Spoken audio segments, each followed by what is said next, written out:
کہ یہ کھل کر سندھیوں کو ماں بہن کی گالیاں دے رہے ہیں. کیا یہ نعرے بلند ہو رہے ہیں کہ سندھی نہ کھپے اور سندھیوں سے نفرت اس حد تک ہو گئی ہے کہ باقاعدہ کچھ لوگوں کو یہ مہم چلانی پڑ رہی ہے کہ سندھیوں سے نفرت کو روکا جائے؟ یا پھر یہ ایک ایسا کھیل ہے کہ جس میں دو دھاری تلوار کے طور پر پاکستان پیپلز پارٹی سندھ کاٹ کو اپنے اوپر آنے والی برائیوں سے روکتی ہے؟ جو لفظ استعمال ہوئے وہ اس طرح کے لفظ استعمال ہوئے.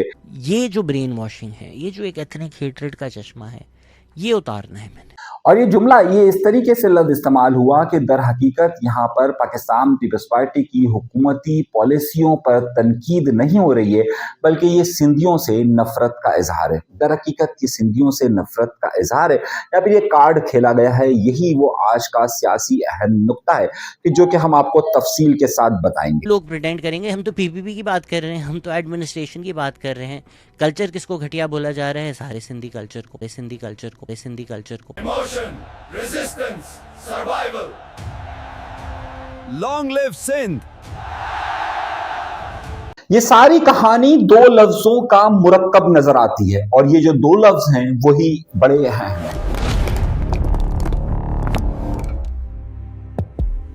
اور ان دو لفظوں کا تعلق ہے خاص طور پر سندھ کاٹ سے. سن 1990 میں ستمبر کا یہ مہینہ تھا کہ جب ڈان اخبار میں ایک آرٹیکل شائع ہوا. ڈان انتظامیہ کے زیر نگرانی نکلنے والا ایک جریدہ جسے ہرالڈ کہا جاتا تھا، اس میں دو اس وقت کے بڑے معروف نام جس میں طلعت اسلم اور زاہد حسین نے ایک آرٹیکل لکھا جس کا عنوان تھا سندھ کاٹ. اور اس سندھ کاٹ کی ابتدا اس وقت سے نہیں ہوئی جو اب بتایا جاتا ہے کہ شاید یہ ایم کیو ایم کے وجود کے بعد یہ سندھ کاٹ جاری ہوا، بلکہ یہ کاٹ کی بنیاد کی ہی وجہ تھی کہ جس کی وجہ سے ایم کیو ایم کا وجود عمل میں لایا گیا یا عمل میں آیا. اور اس کی سب سے بڑی وجہ یہ وہ جنگ تھی کہ خاص طور پر 1984 کے اندر جب انڈیا میں یہ بات بہت زیادہ شدت اختیار کر گئی کہ خالصتان کی تحریک اپنے عروج پر ہے، تو انڈیا کی طرف سے بار بار اس بات کی دھمکی دی جاتی تھی کہ اگر یہ پنجاب کارڈ یا خالصتان کارڈ بند نہ کیا گیا تو انڈیا ایک سندھ کارڈ کو جاری کر دے گا. اور یہ وہ وقت تھا کہ جب ایم آر ڈی کی تحریک اپنے عروج پر چل رہی تھی. اس نفرت کا اظہار یا اس نفرت کی وجہ کیا بنی اور کیوں کر بنی یہ سمجھنا بہت زیادہ ضروری ہے.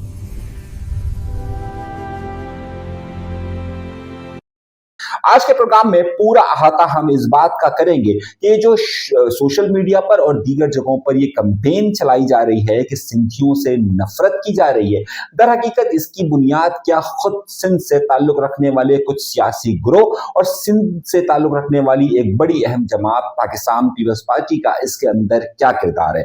یہ تو کہا جا سکتا ہے کہ پاکستان پیپلز پارٹی سے پہلے بھی سندھ کارڈ چلتا تھا، لیکن پاکستان پیپلز پارٹی نے بھرپور انداز میں سندھ کارڈ کا استعمال کرتے ہوئے کیسے نہ صرف علاقائی سیاست میں اپنی جگہ کو مضبوط کیا بلکہ پاکستان کے لیول پر بھی وفاقی سطح پر بھی سندھ کارڈ کو استعمال کیا. اس نے یہاں پر مقامی آبادیوں کے اندر اپنے اثر کو قائم رکھنے اور اس ڈر کو یقینی بنایا کہ جناب اگر ہم نہیں ہوں گے تو اس صورتحال میں سندھیوں کا کیا ہوگا.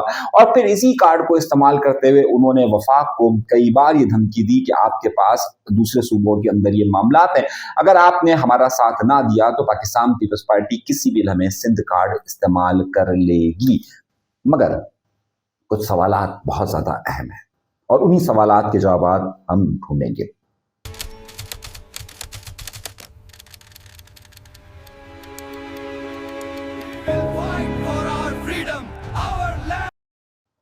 یہ حیدرآباد ہے اور حیدرآباد میں یہ 90 کی دہائی ہے کہ جب وہاں پر لوگوں کو چن چن کر قتل کیا گیا اور اس کی صرف اور صرف وجہ یہ تھی کہ وہاں پر کون سے ایسے لوگ ہیں کہ جو سندھی نہیں بولتے اور وہاں پر ایسے کون سے لوگ ہیں جنہیں کی تشخیص اب مہاجر نام سے ہو رہی ہے اور ان کی ایک نمائندہ جماعت مہاجر قومی موومنٹ سامنے آ رہی ہے.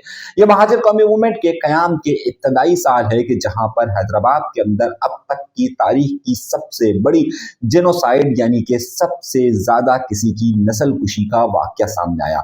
हैरतअंगेज तौर पर ये वाकयात उस वक्त सामने आते हैं कि जब एमक्यू के वजूद को भी बहुत ही कम साल हुए होते हैं और उसी के अंदर ये सारी सूरत हाल सामने आना शुरू हो जाती है कि कैसे यहाँ पर नफरत को बोया जा रहा है। हैरतअंगेज तौर पर इस जेनोसाइड के वाकये में जो लोग भी मुलविस थे उनके खिलाफ कोई कार्रवाई नहीं की जा सकी और पाकिस्तान पीपल्स पार्टी की हुकूमत होने के बावजूद भी इन तमाम लोग आजाद हो गए। आखिर क्या वजह थी कि यहीं पर अगर इन लोगों को सजा हो जाती तो शायद पाकिस्तान पीपल्स पार्टी के लिए ये इल्जाम हो जाता कि उन्होंने सिंधियों को सजा दी है और इसी इल्जाम से बचने के लिए उन्होंने ये बात नहीं की। इसी तरीके से अगर पाकिस्तान पीपल्स पार्टी को देखा जाए तो पाकिस्तान पीपल्स पार्टी की मौजूदा क़यादत जिसमें बिलावल भुट्टो जरदारी है जिन्होंने मरसू मरसू का नारा लगाया पर सिंध न डेसू की बात कही और उनके इसी जुमलों की वजह से यहाँ पर कौम परस्त तहरीकों को ज्यादा उरूज मिला या फिर उनके साथ उन्होंने ज्यादा बेहतर तौर पर वफाक के साथ डील।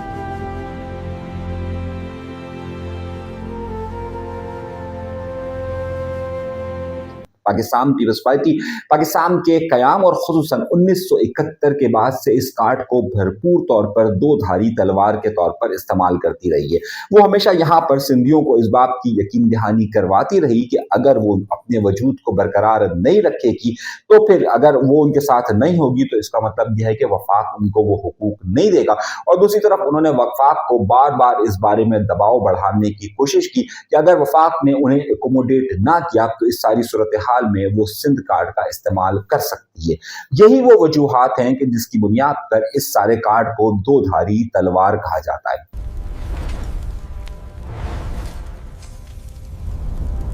कुछ हमारे दोस्त ये मौक़िफ़ इख्तियार करते हुए नजर आते हैं कि पाकिस्तान पीपल्स पार्टी का इल्जाम पाकिस्तान पीपल्स पार्टी को दर हकीकत इल्जाम नहीं दिया जा रहा होता बल्कि सिंधियों पर तनकीद की जा रही होती है, बल्कि सिंधियों को डिग्रेड किया जाता है।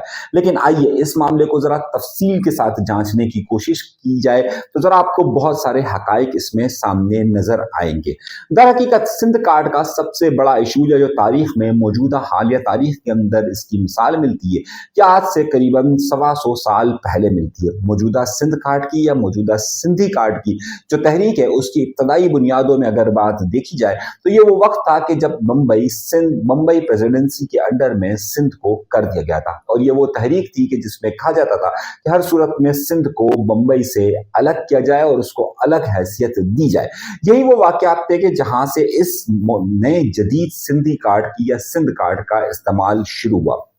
कराची शहर जो कि बेसिक बुनियाद पर 1840 के बाद परवान चढ़ना शुरू हुआ। कराची शहर सिंध का हिस्सा जरूर करार पाया था लेकिन कराची शहर में उस वक्त आबादी बिल्कुल भी नहीं थी और जब ये बंबई प्रेसिडेंसी के अंडर में था तो उसी वक्त इसकी यहाँ पर आबादकारी की गई। यहाँ पर तमाम लोग जो लोग भी आए वो इब्तदाई तौर पर इंडिया के जो इस वक्त मौजूदा इंडिया है और उस वक्त का जो मौजूदा हिंदुस्तान था उसके सूबे गुजरात से आए और गुजरात से आने के बाद कराची शहर के अंदर जहाँ पर अक्सरियत हुआ करती थी वो वहां पर गुजराती बोलने वालों की 1947 तक थी, जिसमें पारसी हो, जिसमें हिंदू हो, जिसमें ईसाई हो, जिसमें मुसलमान सुन्नी हो, जिसमें मुसलमान शिया हो, उनकी यहाँ पर अक्सरियत थी। और कराची शहर के अंदर इसकी जदीद कयाम के बाद से लेकर आज तक यहाँ पर कभी भी सिंधी अक्सरियती इलाका, ये सिंधी बोलने वालों का अक्सरियती इलाका नहीं रहा है, जबकि इसकी मौजूदा तारीख में है। यानी कि जब से ये सिंध कार्ड की इब्तिदा हुई उस सिंध कार्ड की इब्तिदा से लेकर आज तक सिंध का ये शहर जिसे कराची कहा जाता है यहाँ पर कभी भी मेजोरिटी के अंदर वो हालत नहीं रही कि जनाब यहाँ पर मेजोरिटी यानी कि आबादी का एक बड़ा तनासुब सिंधी बोलने वालों का हो। This massive demographic shift saw millions seeking refuge.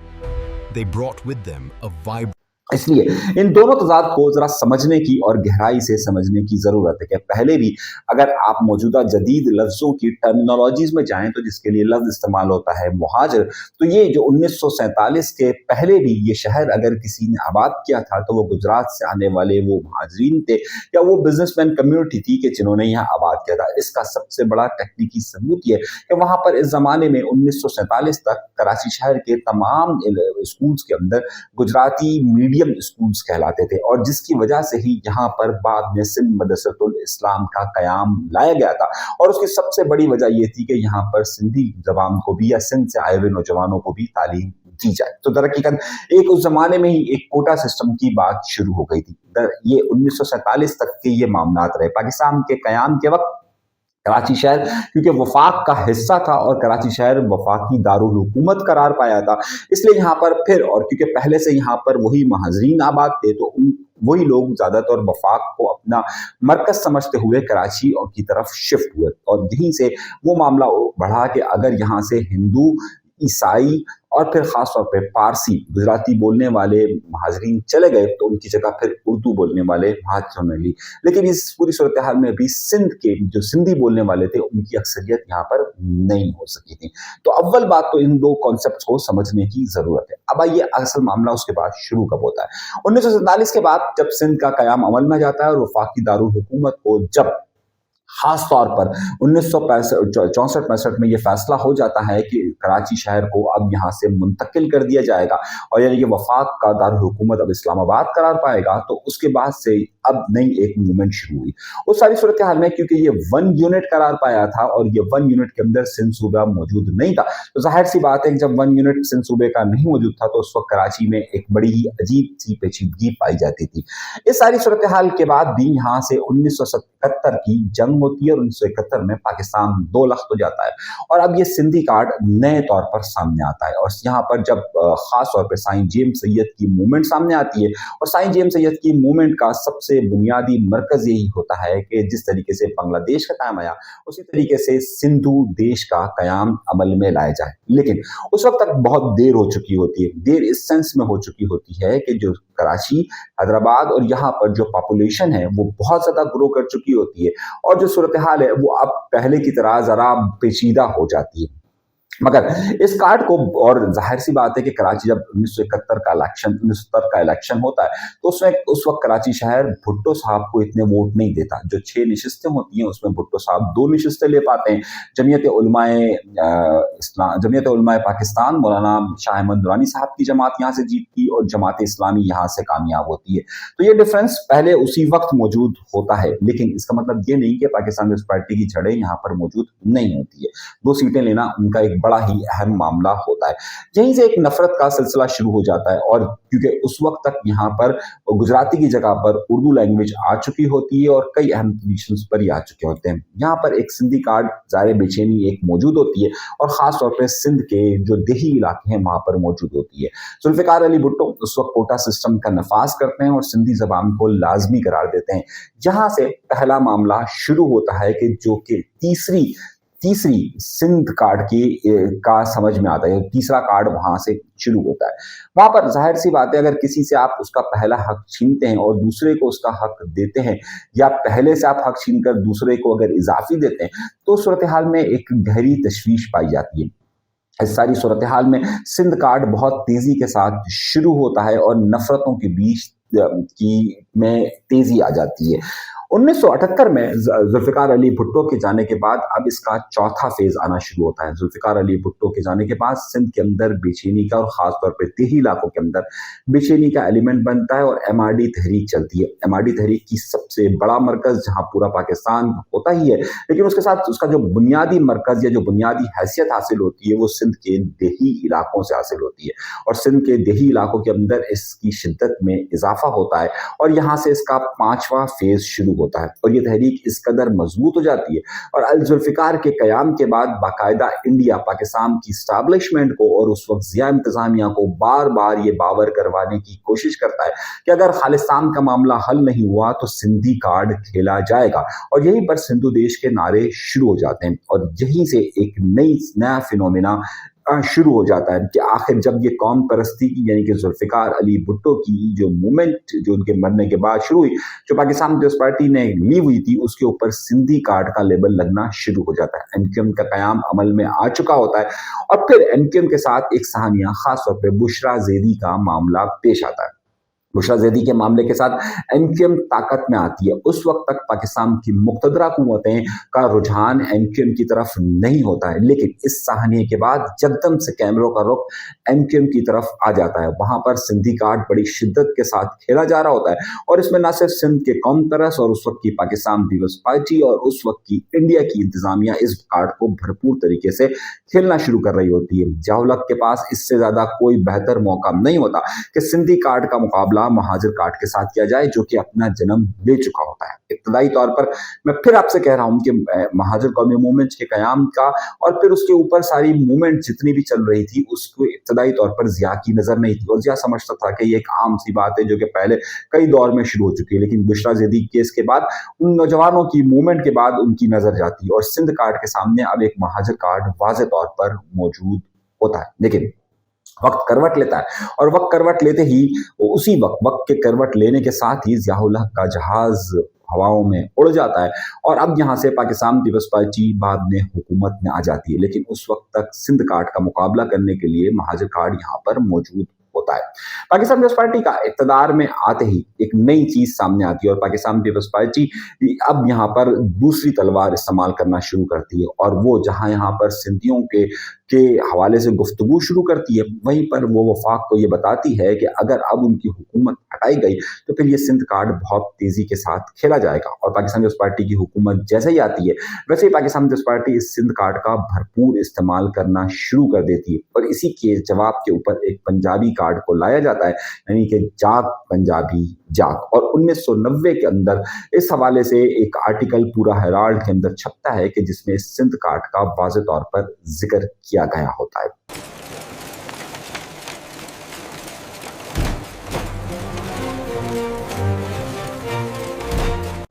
मामला यहीं तक नहीं रहता और अब ज़ाहिर पाकिस्तान पीपल्स पार्टी और सिंध कार्ड एक दूसरे के लिए लाजिम व मलजूम हो जाते हैं। जैसे ही नवाज शरीफ की हुकूमत होती है, पहली नवाज शरीफ का दौरे हुकूमत होता है, उन्हें गुलाम इसहाक खान बरतरफ करते हैं और फिर एक मामला अदालत के अंदर जाता है और नवाज शरीफ को फिर इक़्तिदार दिया जाता है। वहाँ पर पाकिस्तान पीपल्स पार्टी का और मोहतरमा बेनज़ीर भुट्टो का वो तारीखी जुमला नजर आता है कि जिसमें वो ये कहती है कि ये सिंध का क्योंकि वो पंजाब से ताल्लुक़ रखता था और मैं सिंध से ताल्लुक़ रखती थी, इसलिए बड़ा फ़र्क है। आसिफ अली ज़रदारी साहब का ये डायलॉग अक्सर जगहों पर कोट होता रहता है कि हमारे पास सिंध का डोमिसाइल है। दर हकीकत यही इनडायरेक्ट वो लफ्ज़ होता है कि जिसे सिंध कार्ड इस्तेमाल किया जाता है और सिंध कार्ड को दोनों तरफ से इस्तेमाल किया गया। उसके बाद मामला यहाँ से आगे बढ़ता है और इससे ज़्यादा तशवीश की सूरत उस वक्त पैदा होती है कि जब दोबारा से बेनज़ीर भुट्टो साहिबा का दौरे हुकूमत आता है। अब बेनज़ीर भुट्टो साहिबा न सिर्फ यहाँ पर सिंध के कार्ड को अंदरूनी तौर पर खेलती है, बल्कि वो अपने खिलाफ पैदा किया जाने वाला या उस वक्त का सपोर्ट किया जाने वाले दीगर कार्ड्स को भी पैरों तले रोमने की कोशिश करती है।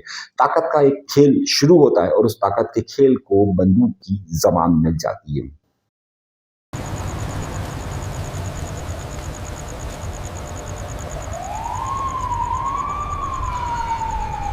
ये मामला इसी शिद्दत के साथ जारी और सारी रहता है कि मोहतरमा की हुकूमत चली जाती है और उसके बाद नवाज शरीफ का दौरे इक़्तिदार आता है। उस वक्त तक पाकिस्तान पीपल्स पार्टी सिर्फ सिंध से अपने MNAs मुंतखब करवा पाती है, पंजाब से उनकी सीटें ना होने के बराबर आती है, तकरीबन ना ही समझा जाए तो ये बेहतर होगा। और अब पाकिस्तान पीपल्स पार्टी को एक बार फिर सिंध कार्ड की भरपूर ज़रूरत पड़ रही होती है।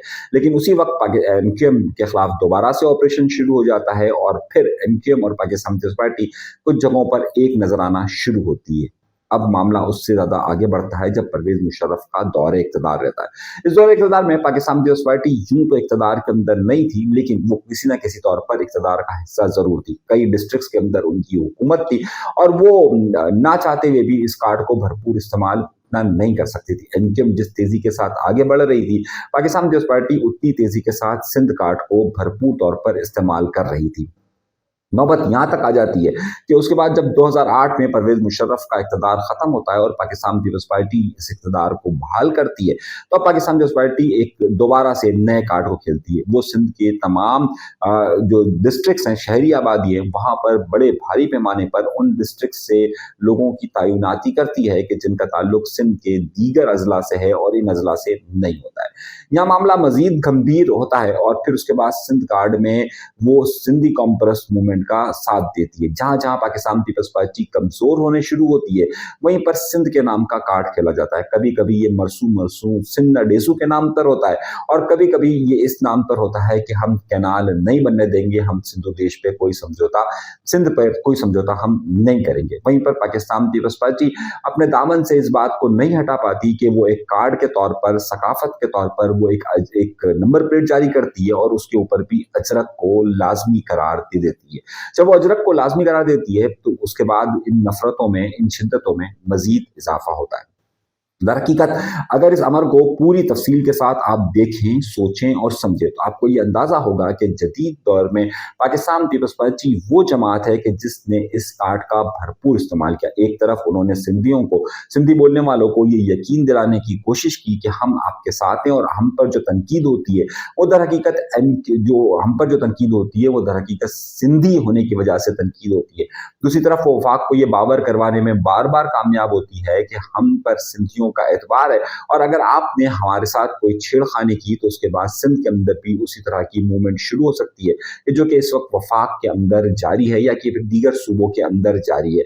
तो अगर जो लोग इस बात को कहते हैं कि सिंध कार्ड में पाकिस्तान पीपल्स पार्टी नहीं खेलती, तो वो गलत कहते हैं। जहां जहां पाकिस्तान पीपल्स पार्टी को ये मौका मिला, उसने भरपूर तौर पर इसका फायदा उठाया, और हर सियासी जमात उसका उठाती भी है।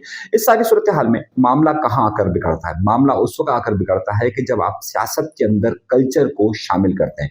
यानी कल्चर और सियासत जब एक साथ मिक्स हो जाती है, तो फिर कभी कभार सियासत को फरोग देने के लिए जहां कल्चर सपोर्टिव बनती है, वहीं पर कभी कभार सियासत में की तजलील में या सियासत में दूसरे को मुखालिफ करवाने में फिर कल्चर भी निशाने पर आता है। पिछले दिनों इसी तरीके का कोई वाकया पेश आया, और उस वाकये के अंदर ये सूरत हाल हुई कि जब जमात इस्लामी ने अजरक वाली नंबर प्लेट यानी नंबर प्लेट पर जब उसने एहतजाज किया, तो जाहिर सी बात है उसके ऊपर अजरक बनी हुई है, उसे एक बार फिर कल्चर का इशू बनाते हुए इस पर तनकीद की गई। और पाकिस्तान पीपल्स पार्टी ने इस वक्त की शहरी इलाकों के अंदर जमात इस्लामी की इंतजामिया पर जो वो तनकीद करती है, उसको एक सहारा मिल गया, और पाकिस्तान पीपल्स पार्टी ने इसे भरपूर सहारे के तौर पर इस्तेमाल किया, जिसकी वजह से ई चालान और उनकी मुख्तलिफ स्कीमों पर जो जमात इस्लामी या एमक्यूएम की तरफ से तनकीद की जा रही थी, उसने उसे कौम परस्ती से दबाने की हर मुमकिन कोशिश की।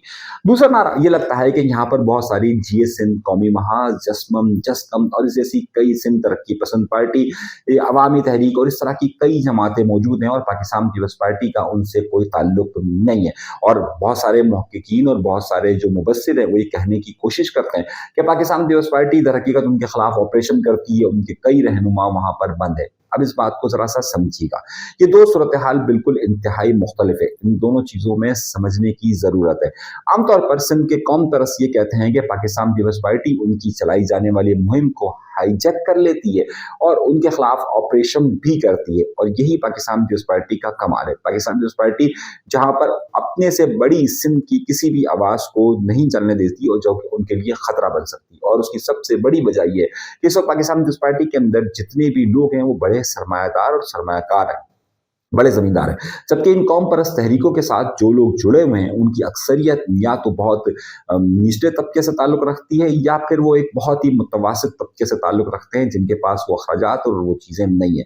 जबकि वफाक यानी कि रियासत भी इन कौम परस्त तहरीकों की सपोर्ट नहीं करता। तो दर हकीकत पाकिस्तान पीपल्स पार्टी दो धारी तलवार के तौर पर इस्तेमाल करती है, और फिर यहाँ पर भी वो यही करती है। एक तरफ वो कौम परस्तों से उठने वाली तहरीक को हाईजैक कर उसे अपने साथ पेश करती है, और दूसरी तरफ जहां पर ये आवाजें उसके खिलाफ आना शुरू होती है वहां उसे बंद भी कर देती है। मगर आप इस सारे मामलात में ये बात बिल्कुल ठीक तौर पर, बजा तौर पर कह सकते हैं कि दर हकीकत मौजूदा जदीद सिंध कार्ड या ये सिंधी कार्ड है, उसे पाकिस्तान पीपल्स पार्टी के अलावा किसी ने उसका इतना एडवांटेज नहीं लिया जितना पाकिस्तान पीपल्स पार्टी ने लिया है। अब सवाल यहाँ पर उठता है कि क्या यहाँ पर जो सिंध की कौम परस्त जो सिंधी कल, क्या वाकई में ये बात दुरुस्त है कि जो दर हकीकत पाकिस्तान पीपल्स पार्टी पर नहीं सिंधियों पर तनकीद की जाती है? तो ये बात दुरुस्त नहीं है।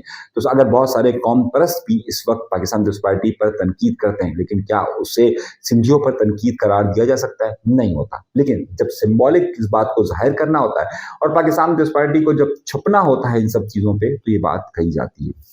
एक तसलसल का सिलसिला है।